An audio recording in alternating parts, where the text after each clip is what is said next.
the SIM cards because it has got primary SIM card and the secondary SIM card. Then and just insert them in the kit. You power it on. You take the QR code and it's on. The information still is resident in the SD card. One of the primary concerns that came out during your meeting with the presidential candidates was the United Democratic Alliance and Kenya Kwanza by extension did not have so much of a problem with the usage of these biometrics.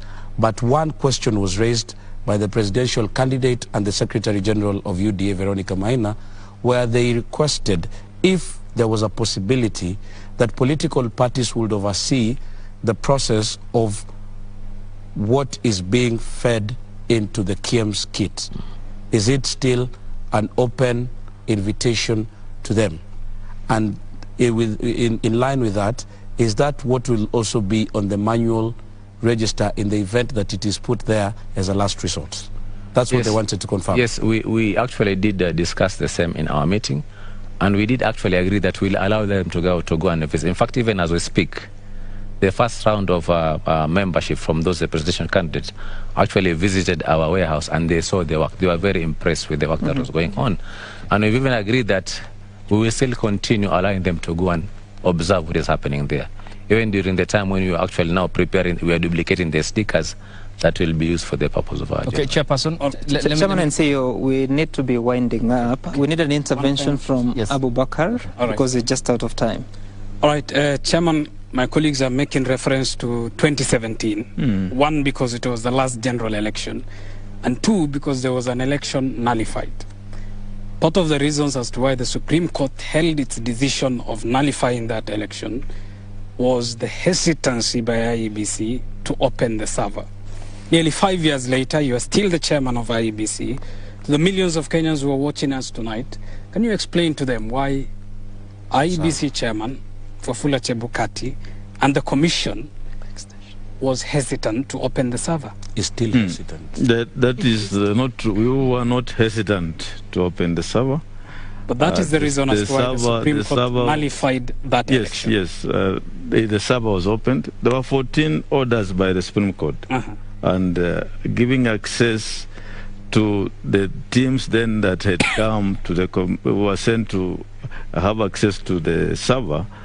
It took time to create access rights because the company then that was involved is also does a lot of security work for other institutions. But Chairman, let me answer your question. Election. Let me answer your question. You're saying the company was the access rights were provided at around 3 p.m. And by that time, I think the parties had already left. This was a consequential contest, an election that almost got the country into the brink of what could have been the worst. The country's Supreme Court ordered you open the server. You must have been in communication with the company that was holding the server on your behalf. So, have I not answered you? I'm saying the server access rights were given. Okay. 2017 is now is in the past. We are now talking about 2022. And what you should be asking me is, how have we prepared for 2022? I think that's the conversation we should be having. With respect, I'll ask you how you are prepared for 2022. The past is equally important. This has been contentious. It nearly divided the country. It put Iebc, the commission, there was a fresh presidential election in 2017.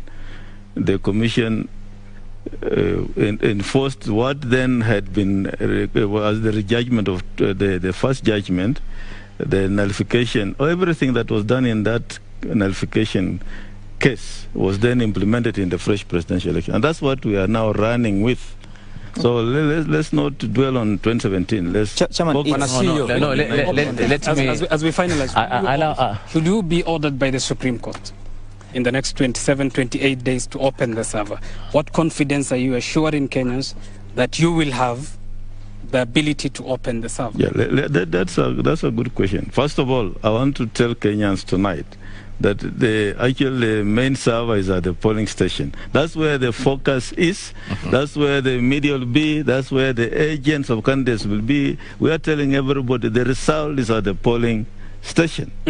Okay, number one. Chairman and CEO. No, let me first of all provide clarity on that issue, because I think it's creating some tension. Listen, in fresh presidential election, we did not wait to be asked to provide. We actually provided. So we are not going to wait to be asked. We will actually open that server. And that was in the fresh. Why yes, did you not open before the fresh? Because the court wanted you to open. Yes, okay, but so we learn from mistakes. We also make mistakes. Okay. I want to believe you also. So listen. And that mistake was the elections were bungled, isn't it? It was a heavy mistake. You can't just listen. You want to focus on the negative side. Let us focus on the positive side. It's accountability. It's not negativity, actually. No, and that's why we are accountable for the same. We are telling you that, and the chairman explained that. The reason why there was delay is because of the formalities. For you to be given access right today, there's a formality for you to do. Was it difficult? You have actually there are some formalities. You have to file an application. Right. There are some forms that you need to file in order for you to be provided the access right. So it happened that it was provided late, but nevertheless we learned from that. Okay, CEO. Yes. Now it's 3 minutes to 11. All these TV stations will hang me if I don't end this interview by 11 o'clock. So we have 2 questions. First, KPMG report, when are you releasing it?